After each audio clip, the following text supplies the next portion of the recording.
Assalamualaikum warahmatullahi wabarakatuh. Selamat bergabung dengan mata kuliah Hidrologi Lingkungan. Dan kali ini kita masuk ke pertemuan ke-14. Topik kita hari ini itu mengenai penentuan jenis distribusi. Kemudian kita lanjutkan dengan limpasan atau runoff. Baik, untuk menghemat waktu, kita mulai perkuliahannya dengan topik pertama.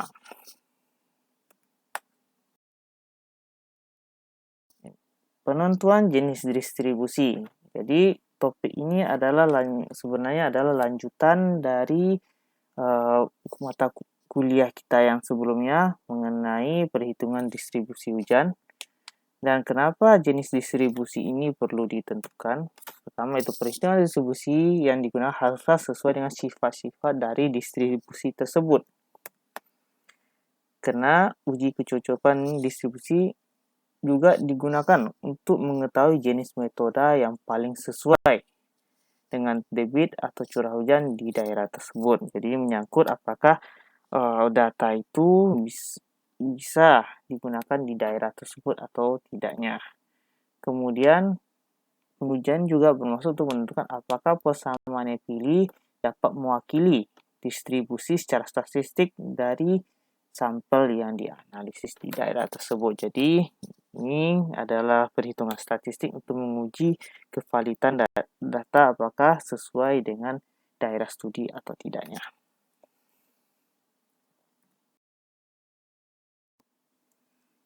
Jadi ada beberapa parameter statistik untuk menentukan jenis distribusi ini. Pertama itu syarat. Ya, dalam pengujian jenis distribusi yang sesuai itu ada beberapa syarat dari masing-masing persamaan distribusi tersebut. Untuk nomor 1 kita lihat dari distribusi normal, itu syaratnya adalah X tambah atau kurang S itu persentasenya harus sama atau mendekati 68,27%.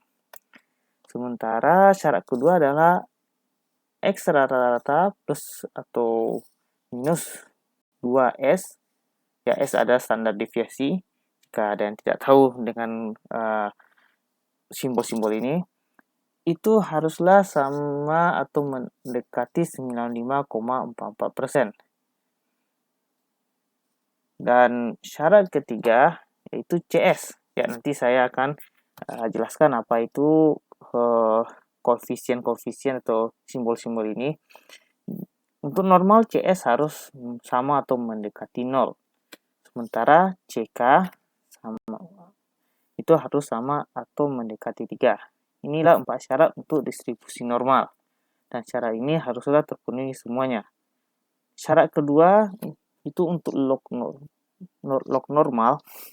Untuk log normal persyaratannya cukup rumit karena dia melibatkan rumus matematik.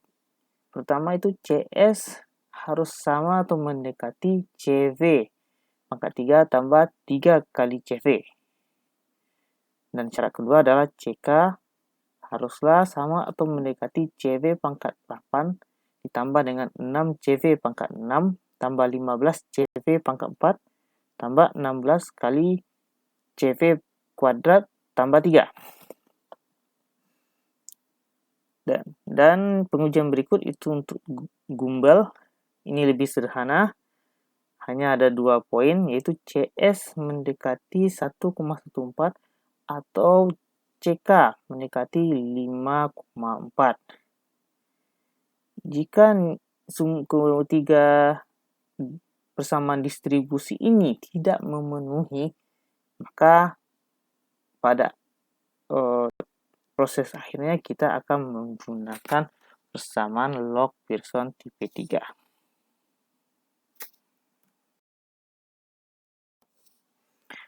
Lalu untuk penjelasan tadi simbol-simbol tadi itu pertama S seperti yang kita tahu itu ada standar deviasi. Rumusnya adalah ya juga sudah dibahas di pembahasan sebelumnya.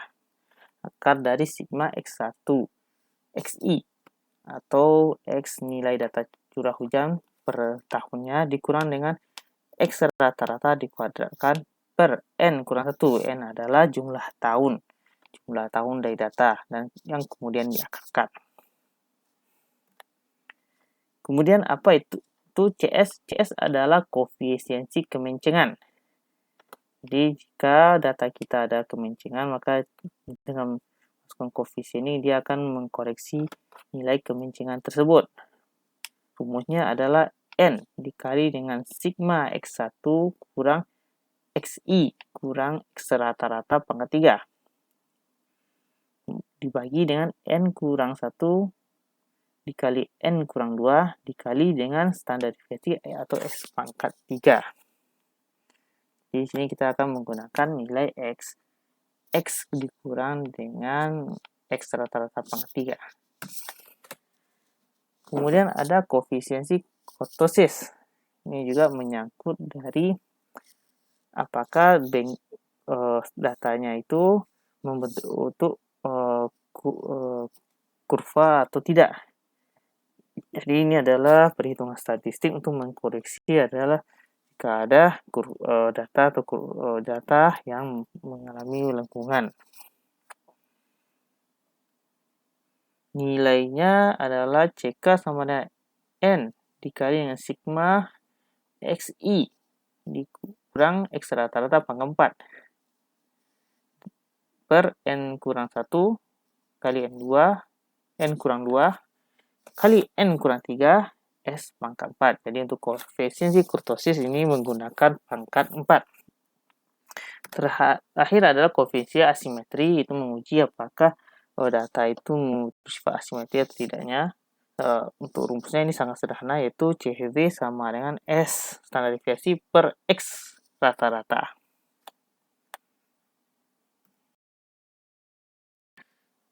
Untuk lebih memudahkan rumus-rumus tersebut, tentu kita akan masuk ke contoh soal. Data yang kita gunakan adalah data yang sama seperti minggu lalu, namun soalnya kita ganti, yaitu tentukan distribusi yang paling sesuai untuk data ini.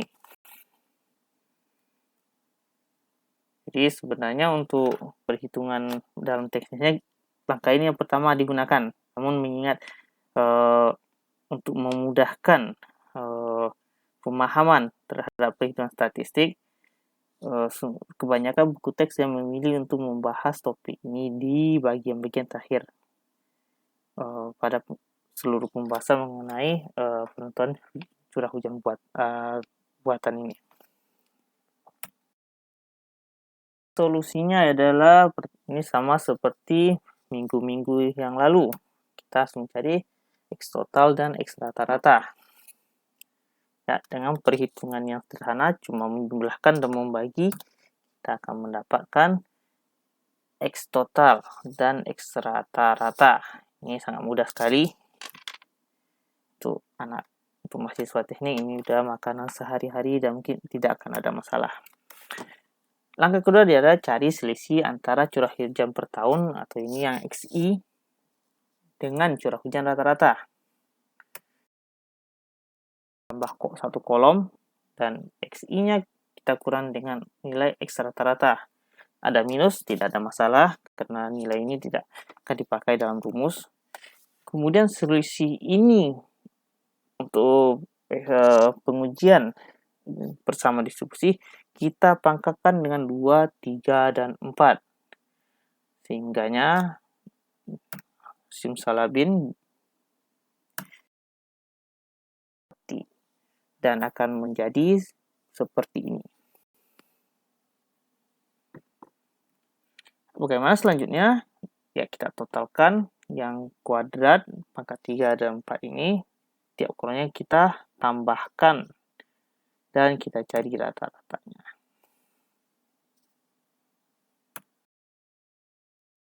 Nah, kita udah dapatkan nilai masing-masing X kurang X rata-rata, pangkat 2, pangkat 3, pangkat 4. Kemudian kita masukkan angka tersebut ke rumus.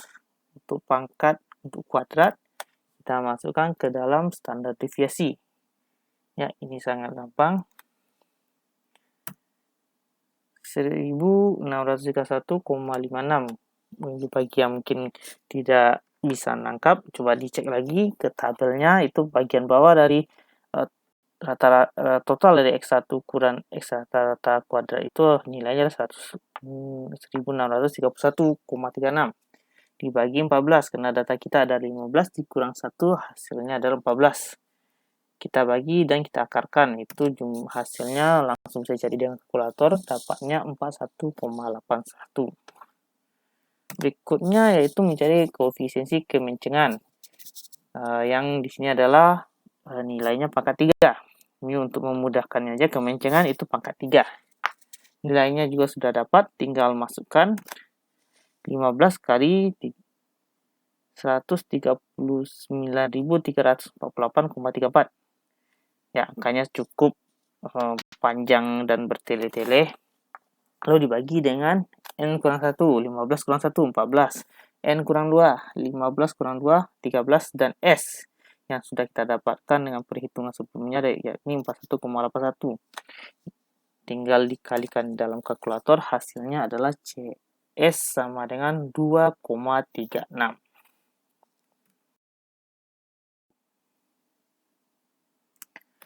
Kemudian kita cari koefisien kurtosis.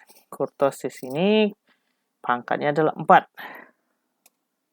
Dan rumusnya ada di sini.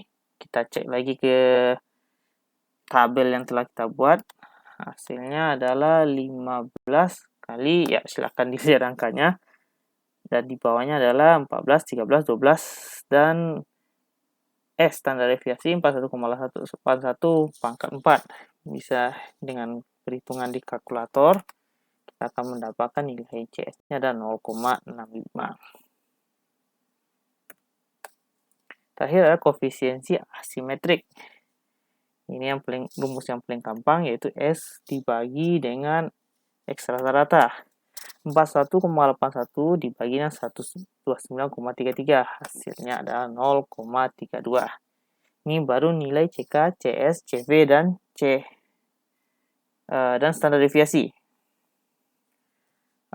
Untuk terakhir, kita akan menguji nilai masing-masing distribusi rumus-rumus dari persamaan distribusi. Kita mulai dengan persamaan persamaan distribusi normal. Syarat pertama yaitu persentase X plus minus atau tambah kurang S standar deviasi harus mendekati 68,27%. Gampang, tinggal dikurangi antara X rata-rata dan standar deviasi. Ya, ini mencari persentase. Hasilnya adalah 67,7%. Nilai ini mendekati 68,27% dan kita anggap syarat pertama terpenuhi. Nah, syarat kedua adalah X rata-rata plus minus 2 kali S mendekati 95,44%. Ya, ini pun masih menggunakan cara mencari persentase yang sederhana. Hasilnya ada 96,4%. Kurang satu angka, tapi karena mendekati, kita asumsikan memenuhi. Jadi dua syarat sudah terpenuhi. Bagaimana dengan syarat ketiga, yaitu CS sama atau mendekati 0. Bagaimana CS-nya? CS 2,36, berarti tidak sama. Dengan demikian, syarat ini tidak terpenuhi. Syarat terakhir, CK mesti sama atau mendekati 3. Dan di sini juga CK-nya ada 0,65, sangat jauh sehingga tidak memenuhi. Dua syarat tidak terpenuhi. Lalu bagaimana dengan persamaan lainnya? Berikutnya yaitu pengujian terhadap distribusi log normal. Ini syarat pertama yaitu CS harus sama atau mendekati rumus yang berikut ini. CV pangkat 3 tambah 3CV. diketahui CS-nya adalah 2,35 dan kita masukkan ke dalam rumus ini, maka hasilnya ada 1,03.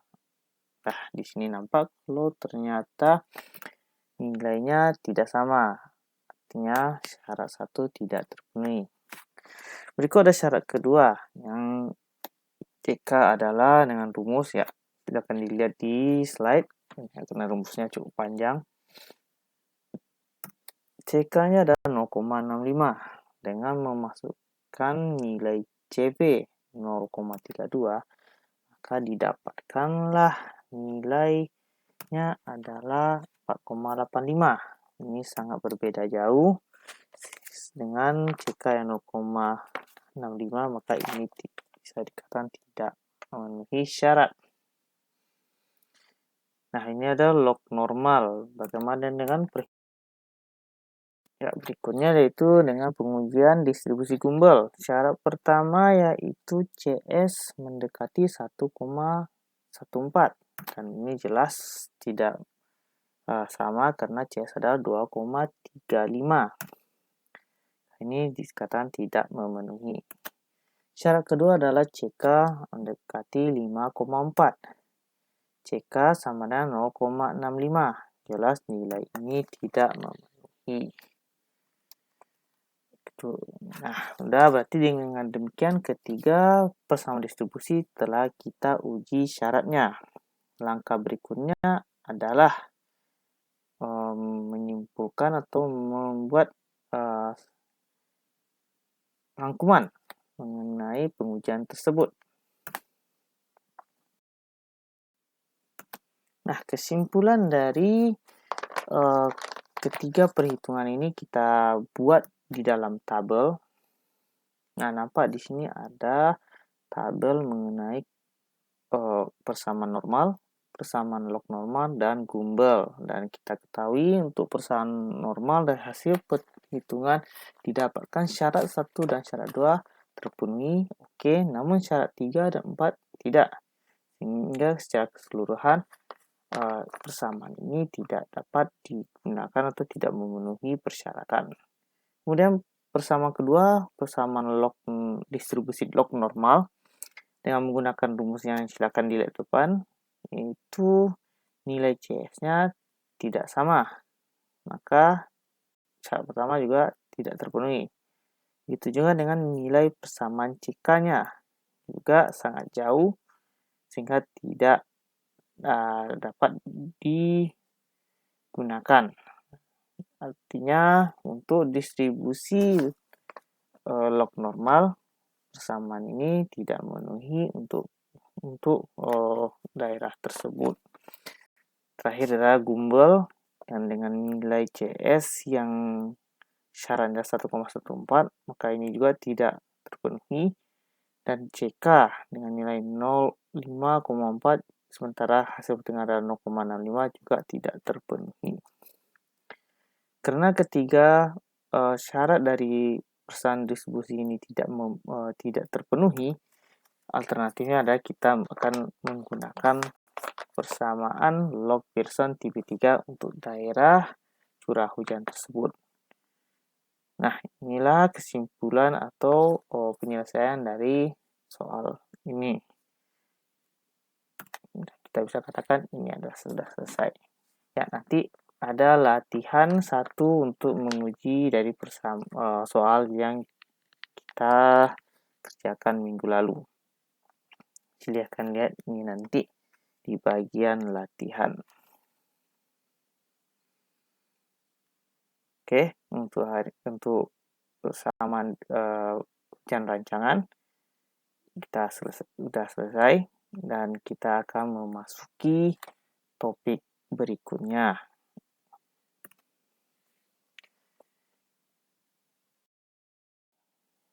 Ya, topik berikutnya itu mengenai limpasan atau runoff. Nah, kita perlu mengetahui apa itu limpasan atau runoff tersebut. Secara pengertian, limpasan permukaan ada aliran air yang mengalir di atas permukaan karena penuhnya kapasitas infiltrasi tanah. Berikutnya, intensitas hujan yang jatuh di suatu daerah aliran sungai atau das melebihi kapasitas infiltrasi.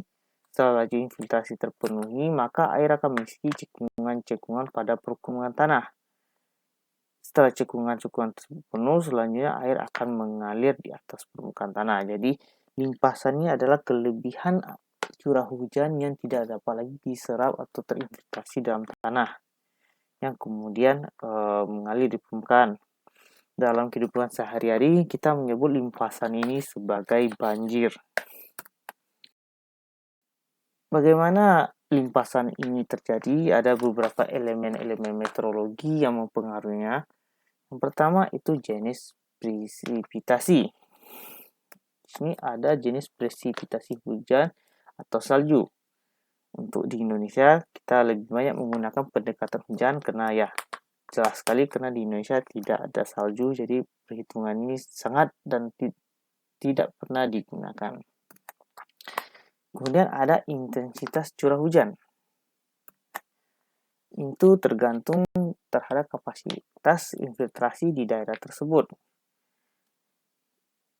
Jika kapasitas infiltrasi, intensitas curah hujan dan kapasitas infiltrasi ini terlampaui, maka limpasannya pun akan meningkat. Sementara jika kapasitas infiltrasinya besar dan intensitas curah hujannya kecil, maka permukaan akan menyerap air ini ke dalam tanah sehingga limpasannya pun akan kecil. Ya, ini logikanya saja. Ini menyangkut air yang jatuh dengan air yang terserap. Jika air yang terserap itu sudah jenuh, maka itu yang akan menjadi limpasan. Ya, seperti di definisinya. Kemudian lamanya curah hujan. Lamanya curah hujan di sini secara teknis itu disebut dengan curah hujan kritis. Jika lama curah hujannya kecil dari curah hujan kritis, maka limpasannya akan berkurang atau kecil. Sementara jika lama curah hujannya besar dari curah hujan kritis, maka limpasannya juga akan lama dan besar. Jadi, ya, demikian. Kemudian elemen lain yang mempengaruhi limpasan itu ada distribusi hujan dalam daerah pengaliran. Daerah pengaliran ini tergantung dari kondisi topografi dan jenis tanah dan jenis kondisi-kondisi lainnya. Ya, misalnya daerah yang berbukit, daerah yang ada vegetasi, daerah yang ada jenis tanah tertentu, tanah yang berhasil, lempung dan sebagainya. Ini akan mempengaruhi dari infiltrasi. Jika infiltrasi dari daerah tersebut yang juga akan mempengaruhi terhadap besar limpasannya. Kemudian arah pergerakan curah hujan, ya seperti kita ketahui curah hujan juga bergerak karena ada pergerakan awan. Semakin besar pergerakan dari curah hujan itu, maka akan menyebabkan limpasan juga akan besar. Sementara jika pergerakannya kecil, akan menyebabkan limpasannya juga akan kecil. Nah, berikutnya itu curah hujan terdahulu dan kelembapan tanah. Di sini kelembapan tanah diartikan sebagai jumlah air yang terkandung di dalam tanah, kadar air yang terkandung dalam tanah, yang juga mempengaruhi infiltrasi dari tanah tersebut. Jika tanahnya lembab, maka infiltrasinya juga akan kecil dan menyebabkan mudah terjadi limpasan yang berlanjut dengan banjir. Nah, jika kelembapannya rendah, maka infiltrasinya akan besar dan limpasannya pun akan berkurang pula. Nah, kelembapan tanah ini tergantung dari apakah hujan terdahulunya lama, terdahulunya besar, apakah intensitasnya lama, atau interval antar hujannya itu sedikit. Ini akan mempengaruhi kelembapan dari tanah tersebut. Berikutnya adalah kondisi meteorologi yang lain. Ini bisa berupa suhu, kecepatan angin, kelembapan relatif, tekanan udara rata-rata, dan sebagainya. Ya, kalau suhu sudah jelas. Jika suhunya tinggi, suhu panas akan mudah terjadi evapotranspirasi, sehingga menyebabkan kemampuan infiltrasi juga akan besar. Kecepatan angin juga berpengaruh kepada arah pergerakan curah hujan, dan sebagainya, dan sebagainya. Kemudian limpasan ini juga dipengaruhi oleh elemen dari daerah pengalirannya. Yang pertama itu kondisi penggunaan tanah atau land use. Ya, ini seperti judulnya itu kondisi penggunaan tanah. Itu bisa jadi apakah jenis pengguna tanahnya itu untuk pemukiman, untuk pertanian, atau sebagai daerah hutan. Dan dalam kajian hidrologi itu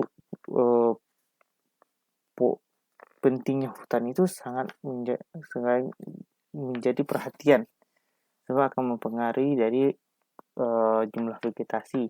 Nah, hutan sendiri itu dikenal sebagai tempat penahan hujan yang sangat bagus. Nah, dalam teknik lingkungan atau mungkin juga dalam ilmu lingkungan, kemampuan hutan ini mulai berkurang dan ini menjadi topik yang sangat menarik untuk diteliti ke depannya.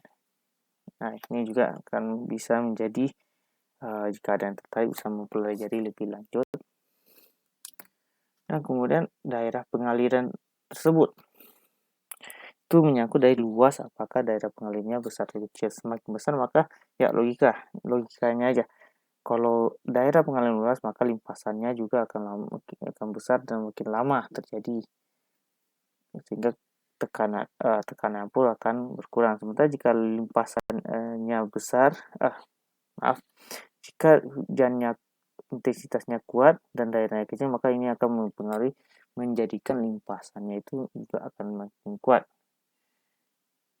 Ya, begitulah pola pikir dan logikanya.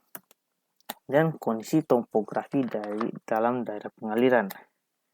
Ini menyangkut dari corak dari topografinya, kemudian elevasi atau kemiringannya, gradien, dan arah. Kemudian ada kondisi-kondisi lain yang mempunyai pengaruh terhadap sungai dan hidrologi daerah pengaliran itu. Ini menyangkut dari topografi yang memutus sungai dan penampungan air seperti danau, yang juga bisa mempengaruhi dari siklus hidrologi daerah tersebut. Nah, elemen lain yang jadi perhatian itu jenis tanah. Ini sudah disebut sebelumnya, itu karakteristik tanah juga akan mempengaruhi terhadap penyerapan air. Ini termasuk dalamnya seperti butiran tanah, corak tanah, kadar humusnya, atau kerapatannya. Ya, ini menyangkut dengan tingkat infiltrasi. Kemudian faktor-faktor lain yang memberi pengaruh. Di antaranya itu karakteristik sungainya, apakah sungainya itu jaringannya banyak atau sedikit, kemudian daerah pengaliran yang tidak langsung, dan juga ada pengaruh terhadap drainase buatan. Untuk dalam berikutnya, untuk mempelajari limpasan, itu sering digunakan hidrograf dalam analisisnya. Karena itu, hidrograf adalah salah satu metode analisis untuk mempelajari karakteristik hujan yang masuk dan yang keluar dalam daerah aliran sungai. Didefinisikan sebagai diagram yang menggambarkan variasi debit atau permukaan air menurut waktu yang tersebut di dalam grafik tersebut. Jadi dapat memberi gambaran mengenai berbagai kondisi hidrologis yang ada di daerah tertentu secara bersamaan.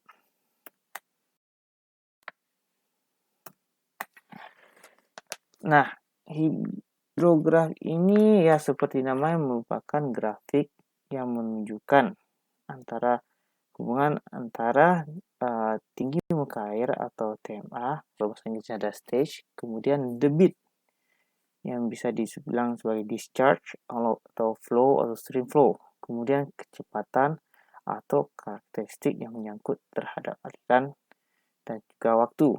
Ya, secara sederhana hidrograf dapat digambarkan seperti ini. Di sini dapat dilihat kalau sumbu Y adalah menggambarkan karakteristik yang memiliki aliran air, apakah itu berupa TMA, kecepatan, debit, atau parameter kualitas air. Sementara X-nya itu berupa satuan waktu. Boleh dilakukan dengan detik, jam, hari, bulan, atau tahun. Untuk pembahasan kali ini kita tidak akan berbicara tentang bagaimana pembuatan hidrograf itu, karena jika kita akan membahas topik ini kita akan memerlukan tugas-tugasan untuk hidrologi, sementara dalam silabus kita tidak ada tugas besar, jadi cukup dipahami bagaimana hidrograf itu. Dan untuk menambah pengetahuan saudara tentang hidrograf ini, silakan dikerjakan latihan itu menyangkut tentang hidrograf yang bisa saudara atau saudari cari di internet atau bisa dibaca melalui buku teks. Ya, untuk kuliah topik limpasan cukup sampai sini. Kita akan lanjutkan pembahasannya minggu depan dengan contoh-contoh soal yang mudah dan juga beberapa tambahan.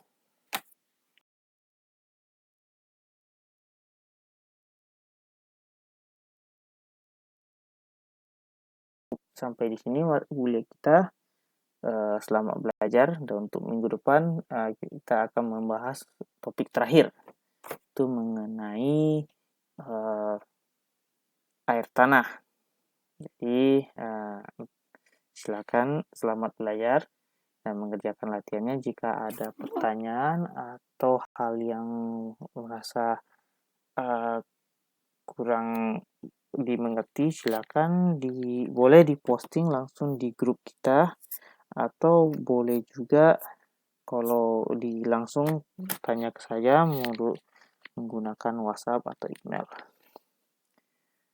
Ya, terima kasih. Assalamualaikum warahmatullahi wabarakatuh.